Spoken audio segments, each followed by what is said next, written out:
Watch my floors are soaking wet. What? My floors are soaking wet. It's all right. That'll be all right.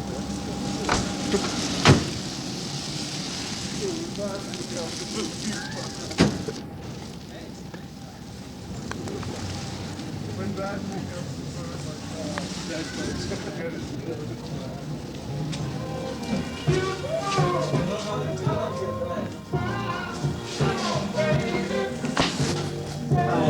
Alright. Hey, this looks good here. Alright, bring that over. Is that for sale? Yes. we like to purchase it. You want to go to Sicily? Go for that, and then No, some pepperoni. You want pepperoni? Can you do that? Well, if you want to wait, I'll make it up one. Alright. yeah, well that's ready. Yeah, but it's got no pepperoni on it. I'll have to make up another pie with pepperoni. make a regular large pie with pepperoni and extra cheese. And that. You're not hungry?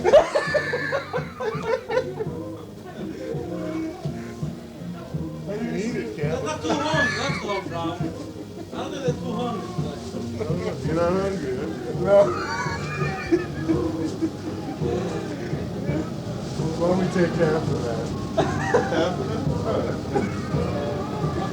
Okay. Put pepperoni. We'll eat it while we...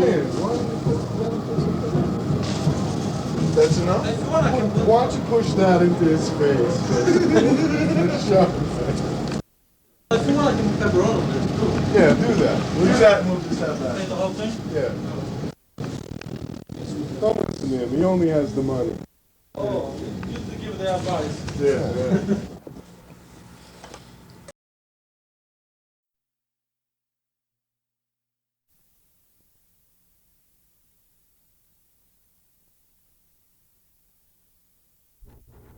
Ladies and gentlemen, ask your attention, please. Please welcome Mr. Bob Guida.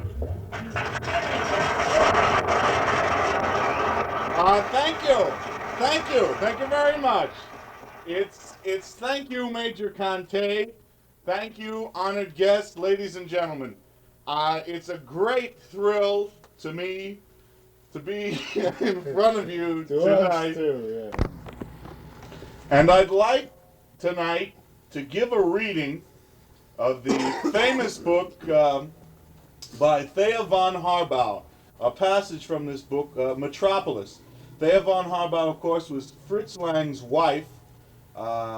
She wrote most of his screenplays for most of his most famous movies, mostly. And this book, of course, is the book that the film itself is based on. The film deletes many of these wonderful passages in here. For instance, here, in my edition, there's some quotes here. Which is more pleasant, water or wine?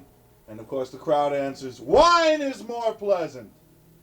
The person requests again, a question again of the audience.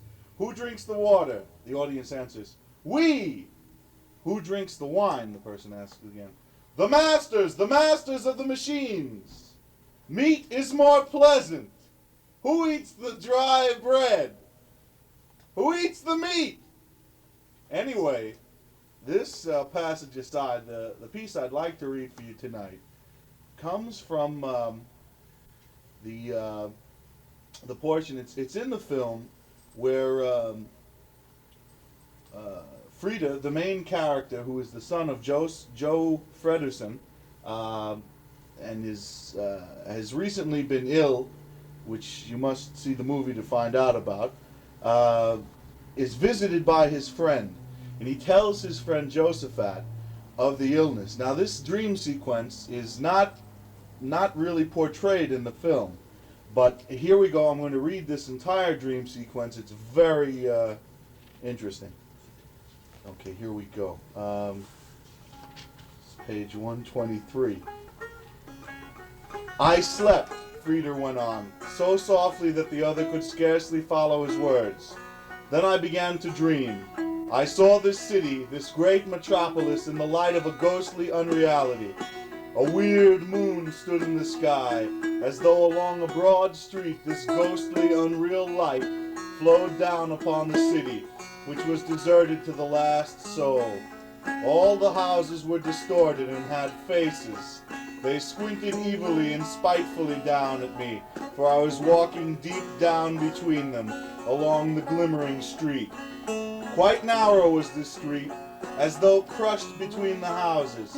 It was as though made of a greenish glass, like a solidified glazing river. I glided along it and looked down through it into the cold bubbling of a subterranean fire. I did not know my destination, but I knew I had one, and went very fast in order to reach it the sooner.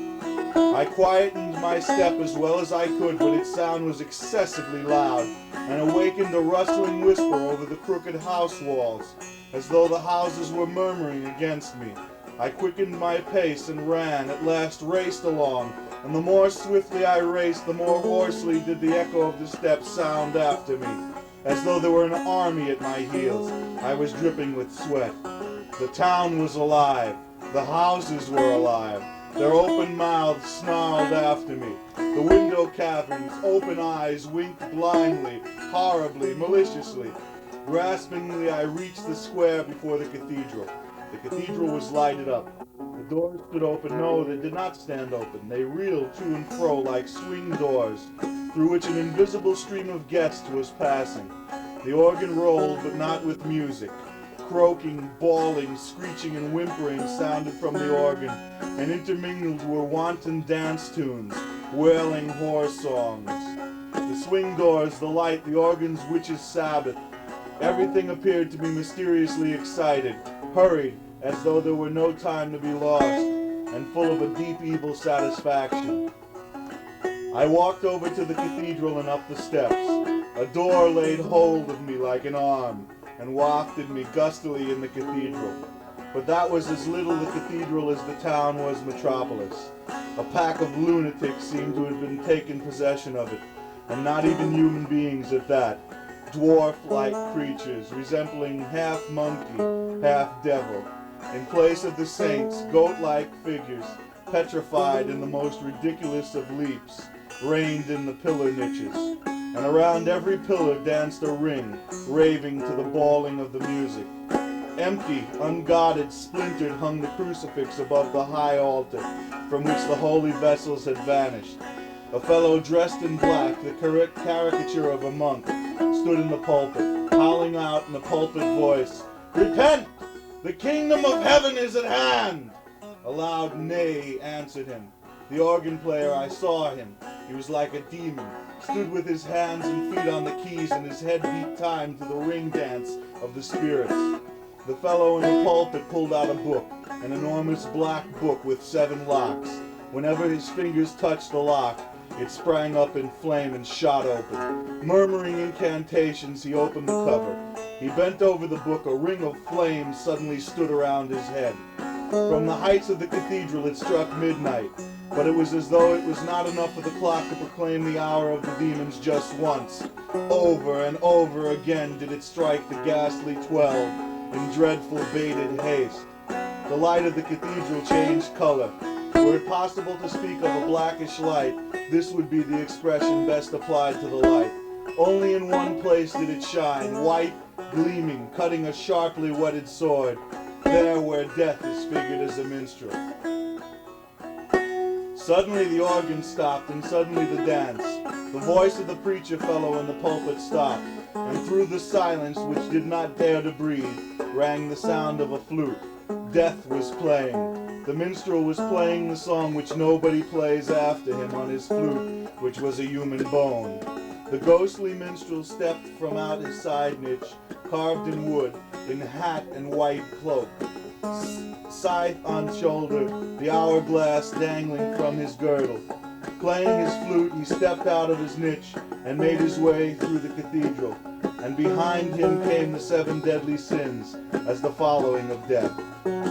Death performed a circle around every pillar. Louder and ever louder rang the sound of his flute. The 7 deadly sins seized hands, As a wildly swung chain, they paced behind death, and gradually their paces became a light dance. The 7 deadly sins danced along behind death, who was playing the flute. Then the cathedral was filled with a light which seemed to be made from rose leaves. An inexpressibly sweet, overpowering perfume hovered up like incense between the pillars. The light grew stronger and it seemed to ring. Pale red light flashed from the heights, collecting itself in the central nave to the magnificent radiance of a crown. The crown rested upon the head of a woman, and the woman was sitting on a scarlet-colored beast, having 7 heads and 10 horns, and the woman was arrayed in purple and scarlet, decked with gold, precious stones and pearls. She had in her hand a golden cup. On the crowned brow of the woman where stood, mysteriously written, Babylon. Like a deity, she grew up and radiated. Death and the 7 deadly sins bowed low before her, and the woman who bore the name Babylon had the features of Maria, whom I loved. The woman arose. She touched the cross-arched vault of the lofty cathedral with her crown. She seized the hem of her cloak and opened it, and spread out her cloak with both hands.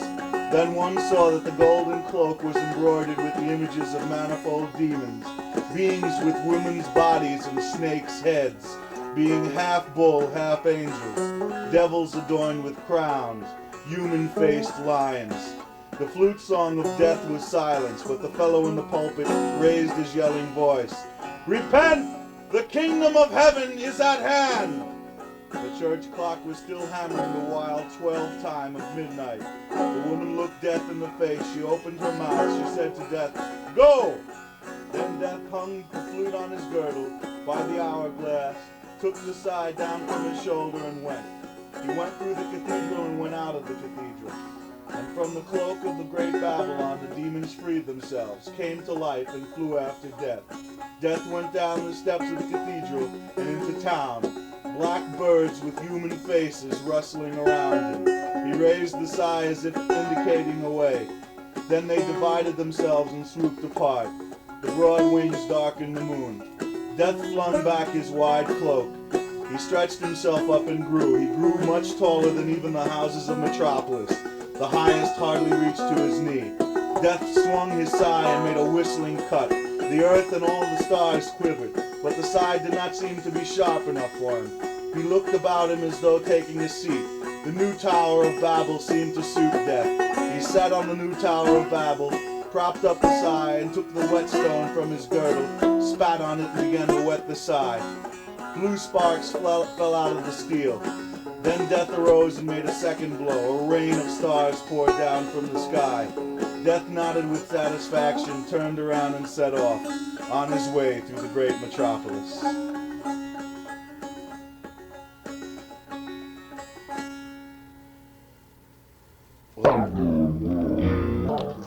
Bob Guida, ladies and gentlemen. Thank you very much. Bob Guida, thank you. Thank you so much. I'm looking forward to seeing you all next Labor Day.